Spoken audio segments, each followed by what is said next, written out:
Commander Vesk stood at the front of the lecture hall, her four eyes scanning the rows of cadets before her. The Galactic Military Academy's introductory course on hostile species was always her favorite to teach. Nothing quite matched the mix of fear and fascination that crossed her students' faces when she revealed the universe's true dangers. Today, she began, her mandibles clicking with authority. We discussed the most dangerous species ever to join the Galactic Coalition. The room fell silent. Even the Crotha in the back row, usually too proud to show concern, leaned forward. Vesk activated the holographic display but kept it blank for now. She preferred to build tension. Some of you may think you know danger. Perhaps you've heard of the Zathorn Raiders, or the silicon-based Varanics who can survive in hard vacuum. But I assure you, nothing in your nightmares compares to what I'm about to describe. A small figure in the front row, humanoid, barely reaching standard galactic height with unusually smooth skin and bilateral symmetry, was taking notes with remarkable focus. Vesk noted this with approval. At least one student was taking this seriously. This species, Vesk continued, evolved on a death world, a planet so hostile that it should have never produced sentient life. She began pacing, her talons clicking against the metal floor.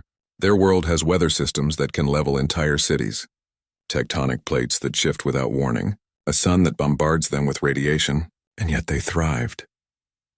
The small student in the front row looked up briefly, then returned to her notes. Something about her seemed familiar, but Vesk pushed the thought aside. But the environment is merely the beginning, Vesk said, warming to her subject. This species, humans they call themselves, are persistence predators. Do you know what that means? She paused for effect. It means they don't have venomous fangs or razor claws.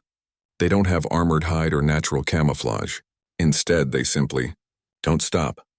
A Peluvian cadet raised a tentacle nervously. Commander, surely their technology came later, Vesk interrupted. Before that, they would chase prey for days. Their prey would run until their hearts exploded from exhaustion, while the humans just kept coming, kept tracking, never giving up. They sweated to cool themselves, can you imagine? Leaking fluids constantly just to maintain pursuit. The front row student was now watching Vesk with an expression the commander couldn't quite read. Those binocular eyes were unsettlingly direct. And their psychology, Vesk continued, gesturing dramatically, is perhaps most terrifying of all. Humans possess something they call stubbornness or spite.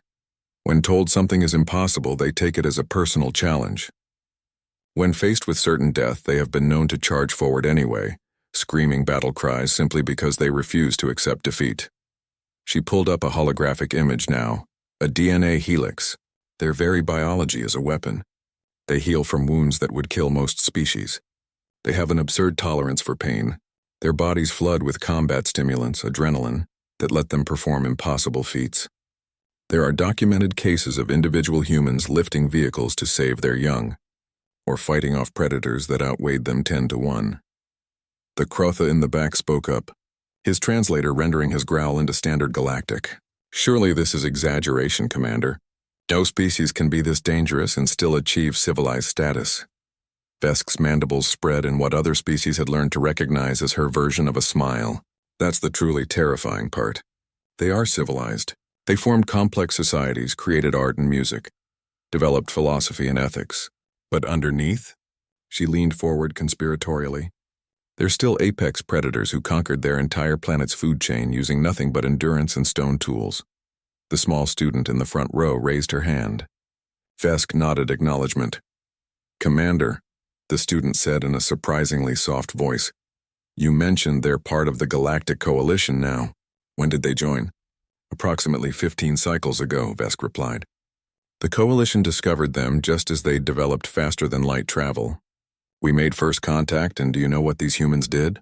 She paused dramatically. They invited us to dinner, served us food from their death world, some of it literally toxic to most species which they consume for enjoyment. They call the burning sensation spicy and consider it a delicacy. Several cadets shifted uncomfortably in their seats. Since joining the Coalition, humans have distinguished themselves in every conflict, Vesk continued. When the Drell swarm attacked Kepler Station, it was a human vessel that held the line for 16 hours, long past when any other species would have retreated. When the plague struck Valorian Prime, human medical personnel were the only ones willing to remain planetside, working for days without sleep until they'd synthesized a cure. The front row student was smiling now, a subtle expression that suddenly made Vesk's chest tighten with recognition. "They have a saying," Vesk said slowly, her earlier confidence wavering. "When asked why they run toward danger instead of away from it, they say, 'Someone has to.'" She pulled up another hologram, this time showing a human in a coalition uniform. And perhaps most disturbing of all, they can look like, well, almost any humanoid species at first glance. The student in the front row stood up, still smiling. She was wearing a cadet uniform, but now Vesk noticed the small patch on her shoulder, a blue and green planet circled by a silver ring. The Earth insignia. "Commander Vesk," the student said clearly, extending her hand in the human greeting gesture. "Cadet Lyra Chen, Human Exchange Program. That was a fascinating lecture about my species. Though I should mention, you forgot to tell them about our coffee addiction. That's arguably our most dangerous trait." The lecture hall erupted in a mixture of gasps, nervous laughter, and one Crotha who fell backward out of his seat. Vesk stared at the small human standing before her, this representative of the most dangerous species in the galaxy, who had been sitting calmly through an entire lecture about her kind's terrifying nature. Lyra was still holding out her hand, waiting patiently for a handshake, perfectly embodying the contradiction Vesk had been describing. Civilized courtesy wrapped around an apex predator's core. Commander Vesk reached out and grasped the human's hand, feeling the warmth of that constant temperature regulation, the strength in that deceptively delicate grip. "Class dismissed," Vesk said weakly, "and welcome to the Academy, Cadet Chen." As the other students filed out, giving Lyra a wide berth, the human simply smiled and returned to her seat to finish her notes. After all, there might be a test,